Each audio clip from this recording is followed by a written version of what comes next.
छल कपट इतनी लंबी सेना भरी है, तो फिर भगवान कहते हैं हाउसफुल, यहाँ हमारे लिए कोई जगह नहीं है। इसलिए सबसे पहले शत्रुघ्न लाल जी का आश्रय लेके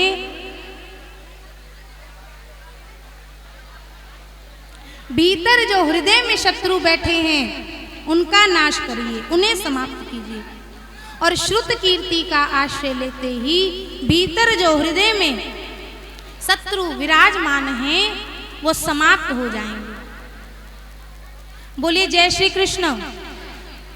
आप सबसे प्रार्थना है कृपा शांति बनाए रखिए, जहां स्थान मिल रहा है वहीं बैठ जाइए।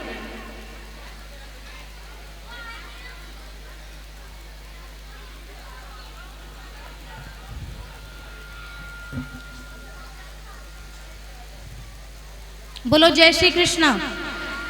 अब ध्यान से श्रवण करिए। शत्रुघ्न लाल जी श्रुत कीर्ति का आश्रय लेते ही शत्रुघ्न लाल जी हमारे भीतर के हृदय के समस्त शत्रुओं को समाप्त कर देते हैं। अब भवन खाली हो गया, अब दूसरी सीढ़ी पर चढ़िए। तो शत्रुघ्न लाल जी से बड़े भैया कौन हैं? श्री लखन लाल जी महाराज। लक्ष्मण का मतलब जिसके जीवन का एक ही लक्ष्य हो, वो लक्ष्मण। लक्ष्मण जी को राम जी के अतिरिक्त दूसरे अन्य किसी से मतलब ही नहीं है। शास्त्र कहते हैं मातृदेवो भव, पितृदेवो भव, आचार्य देवो भव, और यही शिक्षा राम जी ने लक्ष्मण जी को दी। भैया लक्ष्मण, माता पिता से हमको वन जाने की आज्ञा मिल चुकी है। भरत शत्रुघ्न भी मामा जी के यहाँ गए हैं, इसलिए अब अयोध्या का दायित्व तुम्हारे ही कंधे पर है। इसलिए भैया लक्ष्मण, तुम माता पिता के पास रह करके गुरुजनों की माता पिता की सेवा करो। पर क्या लक्ष्मण जी मान गए? नहीं। लक्ष्मण जी ने तो साफ कह दिया, गुरु पितु मातु न जानहु काहू, कहूँ स्वभाव नाथ पति आऊं। तीनों का ही नाम ले दिया। मातृदेवो भवा, पितृदेवो भवा, आचार्य देवो भवा। और लक्ष्मण जी कह रहे हैं गुरु पितु मातु न जानहु काहू, मुझे किसी से कोई मतलब नहीं है। राम जी ने कहा भैया लक्ष्मण, ये तुम बोल रहे हो? साक्षात धर्म के विग्रह श्री रामा अनुज बोल रहे हैं। अरे जब तुम माता पिता गुरुजनों को नहीं मानते तो फिर मानते किसे हो? लक्ष्मण जी ने कहा प्रभु, मैंने तो अपने जीवन में एक को ही माना है। मोरे सबई एक तुम स्वामी, दीन बंधु और अंतर्यामी। संसार के जितने भी नाते हैं ना, वो सब मैंने आप में ही देखे हैं। माता रामो मत पिता रामचंद्र, स्वामी रामो मत सखा रामचंद्र, सर्वस्वं में रामचंद्रो दयालुर, नान्यम जाने नैव जाने न जाने, नान्यम जाने नैव जाने न जाने। ना अन्यम जाने, मैं अन्य किसी को जानता ही नहीं हूँ। और हम लोग भी तो जब भगवान को प्रणाम करते हैं यही तो कहते हैं, त्वमेव माता च पिता त्वमेव, त्वमेव बंधु च सखा त्वमेव। परंतु हम लोग केवल कहते ही कहते हैं, हृदय से मानते नहीं हैं। पर लक्ष्मण जी हृदय से मान रहे हैं, वाणी से नहीं कह रहे हैं। हे प्रभु, आप मेरे भीतर की सब जानते हैं। और लक्ष्मण जी की भावना जब प्रभु समझ गए तो बोले अच्छा भैया जाओ, माता जी से आज्ञा ले लो और चलो हमारे साथ। और ऐसा ही लक्ष्य जब हमारे जीवन में भी सुदृढ़ हो जाएगा, भगवान ही हमारे एकमात्र जीवन धन बन जाएंगे, तो समझ लो हमारे हृदय में भी लखन लाल जी प्रकट हो गए। हमारे जीवन का भी एक लक्ष्य हो गया। और तब क्या होगा? बोले लखन लाल जी अकेले नहीं आएंगे, उनकी शक्ति भी साथ में आएंगी। और लखन लाल जी की शक्ति कौन है? उर्मिला। मतलब जब लक्ष्य लक्ष्मण जी की तरह सुदृढ़ हो जाएगा, सुनिश्चित हो जाएगा, तो हृदय में भगवान से मिलने की उत्कंठा का उदय होना प्रारंभ हो जाएगा। और जब भगवान से मिलने की उमंग जगने लगे कि प्रभु कब मिलेंगे, कहाँ मिलेंगे, कैसे मिलेंगे, तो समझ लो उर्मिला शक्ति की जागृति हो गई। और जहां हृदय में लक्ष्मण और उर्मिला शक्ति प्रकट हुई, तब हम तीसरी सीढ़ी पर पहुंचते हैं। और तीसरे भैया कौन हैं?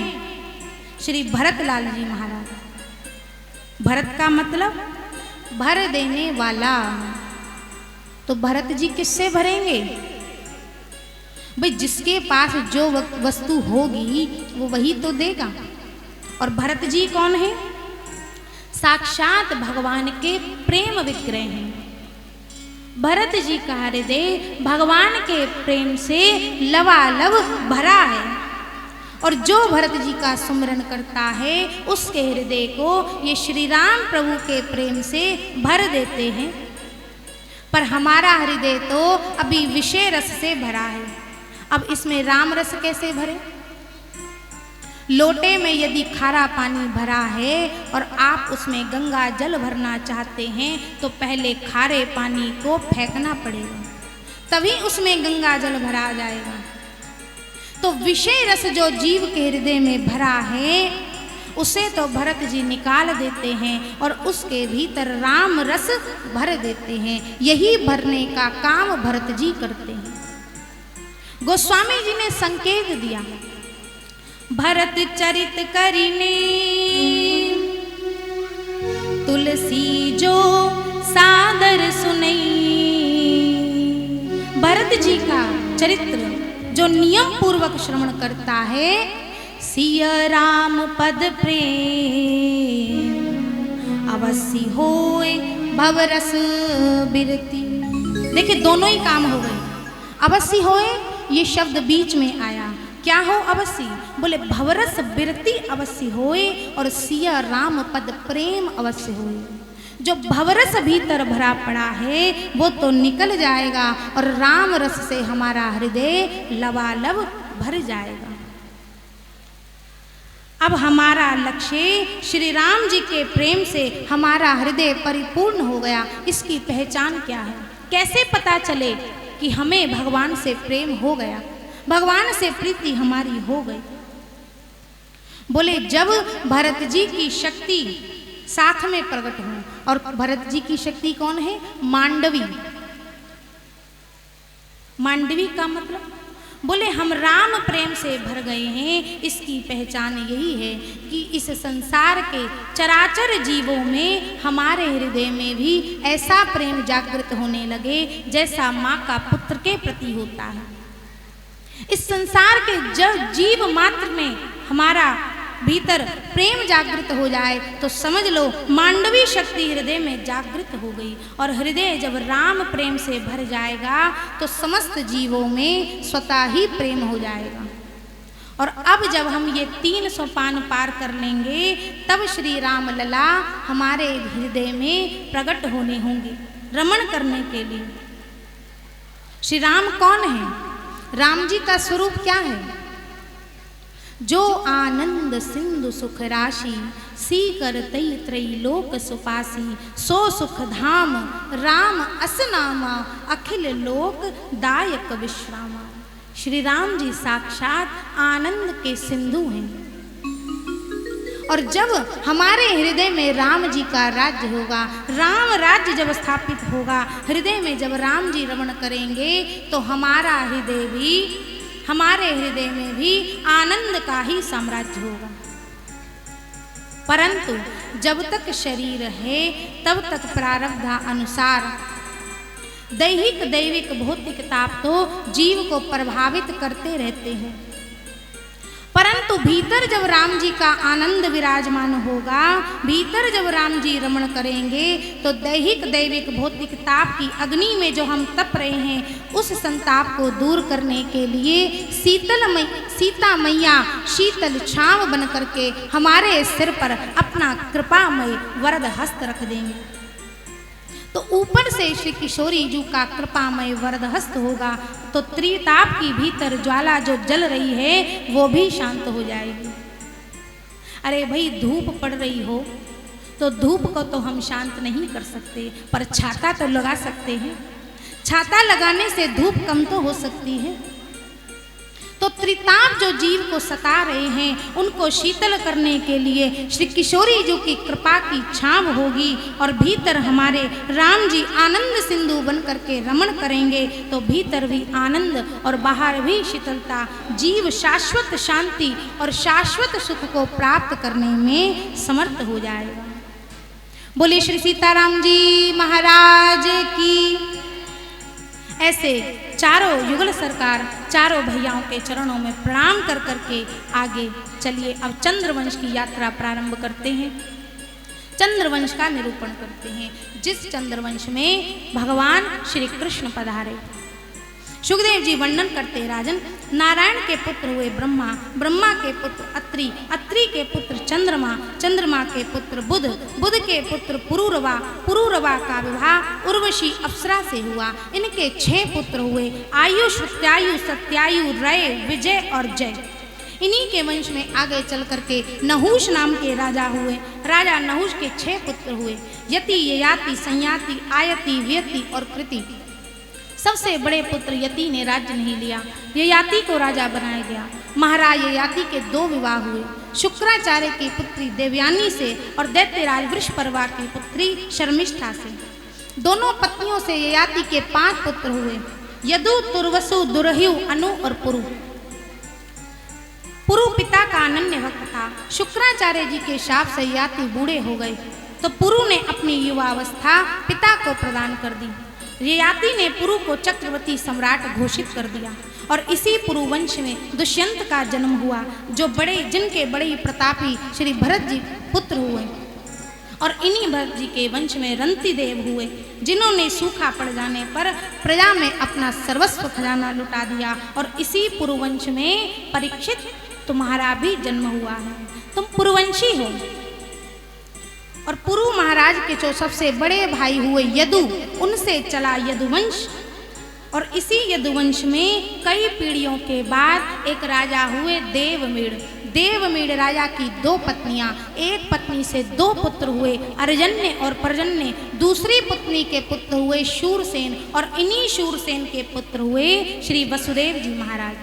वसुदेव जी महाराज की कई पत्नियां हुई, पौरवी, रोहिणी, भद्रा, मदिरा, रोचना, इला, देवकी, परमुखा, आसन, पत्न्यः आनक दंदुवे।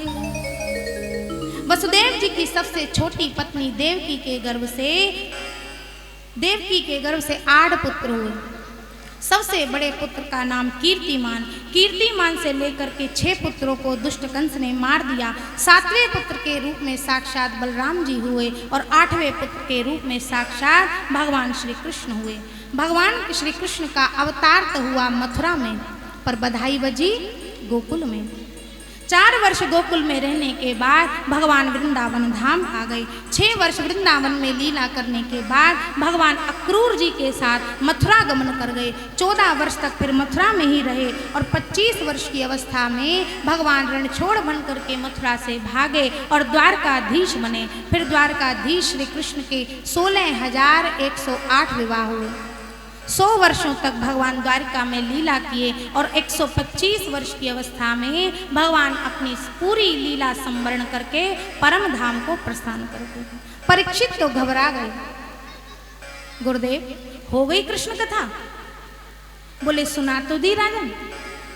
परीक्षित तो घबरा गए, हाथ जोड़ करके प्रश्न किया और यहीं से भागवत जी का 10वां स्कंद प्रारंभ होता है। कथितो वंश विस्तारो भवता सोम सूर्ययोः राज्ञां चोभयवंशानां चरितं परमाद्भुतम्। गुरुदेव, आपने मुझे सूर्य वंश की वंशावली और चंद्रवंश के राजाओं की गाथा तो बहुत लंबी चौड़ी सुनाई, पर जब मेरे प्रभु की श्री कृष्ण की कथा आई तो आप इतनी जल्दी इतनी संक्षिप्त कर गए। कृपा करके मुझे श्री कृष्ण चरित्र विस्तार से सुनाइए। मैं जानना चाहता हूँ कि यदुवंश में भगवान अपने अंशों के साथ कैसे पधारे। गुरुदेव, जो श्री कृष्ण मेरे बाबाओं के रक्षक हैं, मेरे बाबा अर्जुन आदि, जिनको भगवान श्री कृष्ण ने अपनी चरण रूपी नौका का आश्रय दे करके कौरव सैन्य सागर से पार लगा दिया। कौरवों का सैन्य सागर कोई साधारण नहीं था, बहुत विशाल था, लेकिन प्रभु ने अपनी कृपामयी नौका में बिठा करके मेरे बाबाओं को ऐसे पार लगा दिया जैसे किसी ने गौ के खुर के गड्ढे को पार कर लिया हो।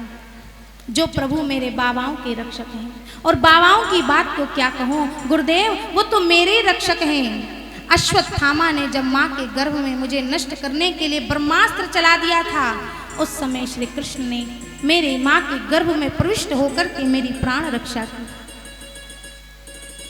जो प्रभु मेरी माँ के रक्षक, मेरी दादी के रक्षक, मेरी परदादी के रक्षक, मेरे बाबाओं के रक्षक, मेरे रक्षक, उनकी कथा मैं संक्षिप्त सुनूं? नहीं प्रभु, मुझे श्री कृष्ण चरित्र विस्तार से सुनाइए। मैं जानना चाहता हूँ कि धर्मराज धर्मशील महाराज यदु के वंश में भगवान का प्राकट्य कैसे हुआ। सुखदेव जी प्रसन्न हो गए। परीक्षित, धन्य हो, भगवान श्री कृष्ण में तुम्हारा प्रेम बहुत अधिक है। मैं तुम्हें कृष्ण चरित्र अवश्य सुनाऊंगा। पर राजन, आज 4 दिन हो गए हैं कथा श्रवण करते करते। अरे थक गए होगे, थोड़ा विश्राम कर लो। प्यास लग रही होगी, थोड़ा जलपान कर लो। भूख लगाई होगी, थोड़ा कुछ खा लो, फिर कथा सुन लेना। परीक्षित ने कहा, नहीं गुरुदेव, एक दिन इसी भूख प्यास की वजह से मैंने ऋषि के गले में मरा हुआ सर्प डाल दिया था, पर आज जो आपके मुख रूपी चंद्रमा से गोविंद की अमृतमयी कथा रस का जो पान कर रहा हूं ना, इससे मुझे भूख प्यास बिल्कुल नहीं सता रही है।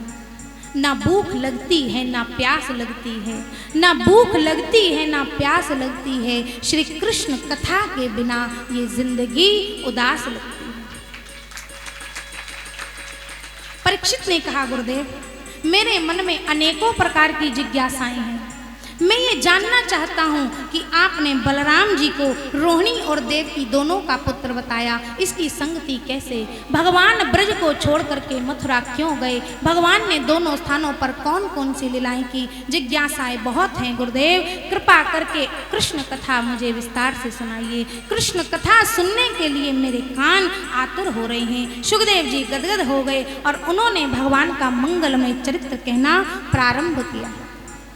सुखदेव जी कहते, राजन, पृथ्वी पर जब बहुत अत्याचार होने लगे तो पृथ्वी गौ माता का रूप धारण करके देवताओं के पास जाकर के बोली, देवताओं, इसी प्रकार यदि अत्याचार होते रहे तो मैं रसातल में चली जाऊंगी।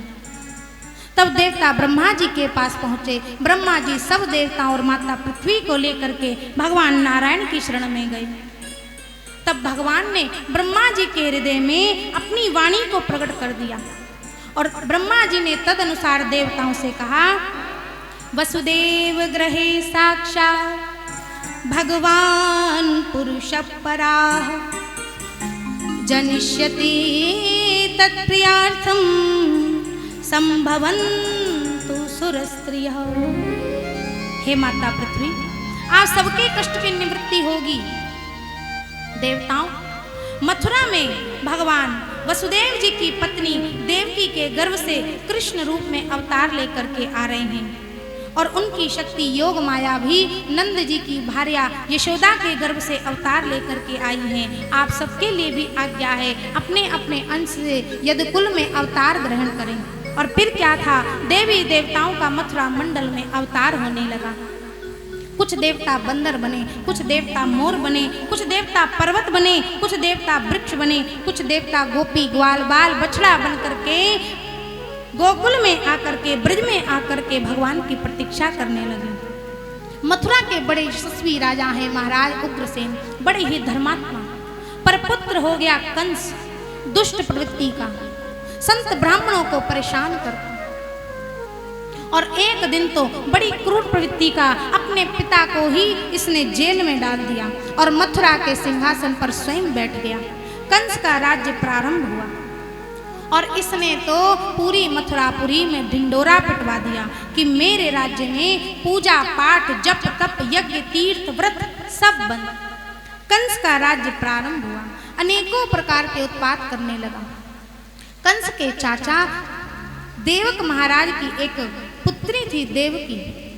कंस ने सोचा क्यों ना मैं देवकी का विवाह कर दूं और देवकी का विवाह कंस ने वसुदेव जी के साथ बड़ी धूमधाम से संपन्न किया।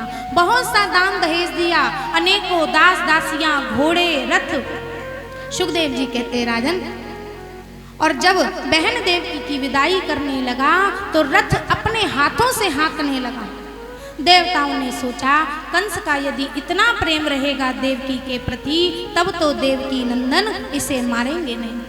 देवताओं ने आकाशवाणी कर दी, पथि प्रग्रहिणम कंसम अभाष्या हा शरीर वाग अस्या स्वाम अष्टमो गर्भो हंतायाम वह से बुदह।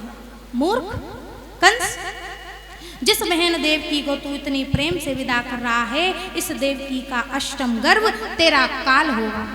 और कंस ने जो सुना, केश देवकी के केश पकड़ लिए, रथ से नीचे खींच लिया, भगनी महंतुमारता खड़ग पानी कचेक रही और तलवार से देवकी को मारने के लिए तैयार हो गया। और जो प्रहार करने लगा वसुदेव जी ने हाथ पकड़ लिया। पति है, पति का मतलब पाति रक्षति ही, जो अपनी पत्नी की हर प्रकार से रक्षा करे वो पति। हाथ पकड़ करके वसुदेव जी ने समझाया, राजन देवकी तुम्हारी बहन है, तुम इतने शूरवीर पराक्रमी होकर के अपनी छोटी बहन पर हाथ उठाओगे, तुम्हें शोभा नहीं देता। और बहन में भी छोटी बहन, और विवाह के समय तो स्त्री लक्ष्मी का स्वरूप होती है, और जिसका तुमने कन्यादान किया उसे अपने हाथों से मारोगे। कंस ने कहा, वसुदेव तुमने सुना नहीं आकाशवाणी ने क्या कहा? मैं अपने काल को जन्म देने वाली को नहीं छोड़ूंगा। ना रहेगी देवकी और ना होगा इसका पुत्र, ना रहेगा बांस और ना बजेगी बांसुरी। वसुदेव जी ने कहा, राजन तुम्हें देवकी से तो कोई भय नहीं है ना, इसके पुत्रों से भय है। मैं वचन देता हूँ देवकी के समस्त पुत्र जन्म लेते ही तुम्हें सौंप दूंगा, और जो तुम्हें फिर उचित लगे सो करना, पर इसे छोड़ दो। कंस को वसुदेव जी के वचन पर विश्वास हो गया। ठीक है वसुदेव, यदि तुम्हारा वचन है मैं छोड़ता हूँ, पर मेरी एक शर्त है, तुम्हें मेरे यहाँ कारागृह में रहना होगा। वसुदेव जी ने स्वीकार कर लिया। कंस ने दोनों को दंपतियों को बंदी गृह में डलवा दिया। जेल में बंद, हाथों में हथकड़ी, पैरों में बेड़ियां, दोनों दिन रात बस भजन करते, नेत्रों से अश्रुपात होते। कालांतर में देवकी के प्रथम पुत्र हुआ। वसुदेव जी बालक को लेकर के कंस के पास पहुंचे। कंस तो देखते ही प्रसन्न हो गया, बोला वसुदेव तुम वचन के धनी हो, तुम्हारा बालक बहुत सुंदर है, इसे मारने का मन नहीं हो रहा, इसे ले जाओ, प्रतियातु कुमारो, इससे मुझे कोई भय नहीं है, मेरा काल तो 8वां बालक है। वसुदेव जी बालक को लेकर के अभी जेल में पहुंचे ही थे कि कंस जी के यहाँ श्री नारद जी का आगमन हुआ। कंस ने नारद जी का स्वागत किया। नारद जी ने कहा, कंस जब मैं आ रहा था तो मैंने वसुदेव जी को कुछ ले जाते हुए देखा, क्या था वह? कंस ने कहा, नारद जी वसुदेव जी अपने वचन के अनुसार पहले पुत्र को लेकर के आए थे, पर मैंने उसे छोड़ दिया क्योंकि मेरा काल तो 8वां बालक है। नारद जी ने सोचा, दुष्ट के हृदय में भी दया, और दुष्ट की दया कोई स्थायी तो होती नहीं। दुष्ट की दया पानी की लकीर के समान है, पानी में लकीर खिंचती भी जल्दी है और मिटती भी जल्दी है। नारद जी ने कहा, कंस मैं देवऋषि हूँ, देवताओं की बात समझता हूँ, देवता कहते कुछ हैं और उसका अर्थ कुछ ही होता है। कंस ने कहा, गुरुदेव मैं कुछ समझा नहीं। नारद जी ने कंस को एक अष्टदल कमल का पुष्प दिखाया और बोले, राजन इसमें से बताओ 8वीं पंखुड़ी कौन सी है? कंस ने गिना। कंस ने कहा, ये वाली 8वीं है। नारद जी ने कहा, अब 8वीं पंखुड़ी से गिनो। तब कंस ने 8वीं से गिना तो पहली वाली 8वीं हो गई। नारद जी ने आठों को अलग अलग गिनवाया, तब तो आठों की आठवीं हो गई। नारद जी ने कहा, कंस बात तो समझ में आई? बोला, जी गुरुदेव, सब समझ गया। आप क्या कहना चाहते हैं? पहला भी आठवां हो सकता है और आठवां भी पहला हो सकता है। नारद जी तो अपनी वीणा पर हरि नाम स्मरण करते हुए चले गए। सुखदेव जी कहते, राजन, मूर्ख और शंख दूसरों के फूंकने पर ही बजते हैं। कंस ने तत्काल वसुदेव जी को बुलाया और बालक को लेकर के पत्थर पर पटक करके समाप्त कर दिया। इसी प्रकार देवकी के 6 पुत्रों को दुष्ट कंस ने मार दिया। अब तो सप्तम गर्भ में साक्षात बलराम जी पधारे, शेष जी पधारे। भगवान ने सोचा, यदि शेष जी का अवतार हो गया तो कृष्ण जन्म तो बाद में होगा, कंसवध पहले हो जाएगा। इसलिए भगवान ने योग माया को आदेश दिया, देवकी के गर्भ से जो 7वां बालक है उसे आकर्षण करके गोकुल में माता देवकी रोहिणी के गर्भ में पहुंचा दो और तुम गोकुल में यशोदा की पुत्री बन करके पहुंचो। मैं देवकी का अष्टम पुत्र बन करके आ रहा हूं और जिस समय कंस तुम्हें मारने का उद्यम करे ना, तुम अष्टभुजी देवी बन करके प्रकट हो जाना और फिर देखो तुम्हारी कितनी पूजा होती है। योग माया ने वही किया जो भगवान ने आदेश दिया। देवकी के गर्भ से खिंचने के कारण इस बालक का नाम संकर्षण भी पड़ा। और सुखदेव जी कहते, राजन, भादो शुक्ल पक्ष छठके दिन श्री बलराम जी महाराज का जन्म गोकुल में हुआ। बोले श्री बलराम जी महाराज की। और इधर कंस को भ्रांति हो गई कि देवकी का सप्तम गर्भ नष्ट हो गया। सुखदेव जी कहते, परीक्षित, अब अष्टम गर्भ में साक्षात भगवान पधारे। कंस ने तो पहरा बढ़ा दिया और देवताओं को जब पता लगा कि अष्टम गर्भ में भगवान पधार चुके हैं और देवता भगवान का स्वागत करने के लिए जेल में ही आ गए। आइए हम सब भी थोड़ी देर कृपा सब शांति बना करके रखेंगे, अभी प्रसंग बाकी है। आइए देवताओं के साथ थोड़ी देर हम भी भगवान का स्वागत करते हैं। स्वागतम कृष्णा शरणागतम कृष्णा, स्वागतम कृष्णा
भगवान की स्तुति करके प्रस्थान कर गए।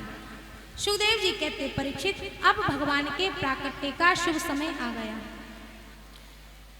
अथ सर्वगुणोपेतः कालः परम शोभनः यर्हेवा जन जन्म रक्षम शांत रक्ष ग्रहे तारकम। भगवान के नाम का, भगवान के जन्म का सुंदर समय आ गया। भादो का महीना, कृष्ण पक्ष, अष्टमी तिथि, बुधवार, रोहिणी नक्षत्र, हर्षण योग, बवकर्ण, समस्त मुहूर्त आज परम शोभनीय हो गए। सारी प्रकृति आज प्रभु के स्वागत में सुसज्जित है। कमल अपने आप खिल गए हैं रात्रि में, सब सुंदर सुगंधित हवा चल रही है और भगवान रात्रि के समय ब्रजवासी सब सो रहे हैं योग माया के प्रभाव से और रात्रि के 12 बजे भगवान देव की वसुदेव के सन्मुख बंदी गृह में प्रकट हो गए। बोले बाल कृष्ण भगवान की। तमद्भुतम बालकम अम्बुजेक्षणम चतुर्भुजम शंख गदायुधायुधम श्रीवत्सलक्ष्मं गलशोभिकौस्तभं पीताम्बरं सान्द्रपयोदसौभगम्। भगवान देवकी वसुदेव के सन्मुख जो झांकी प्रकट हुई है कैसी है? तमद्भुतम बालकम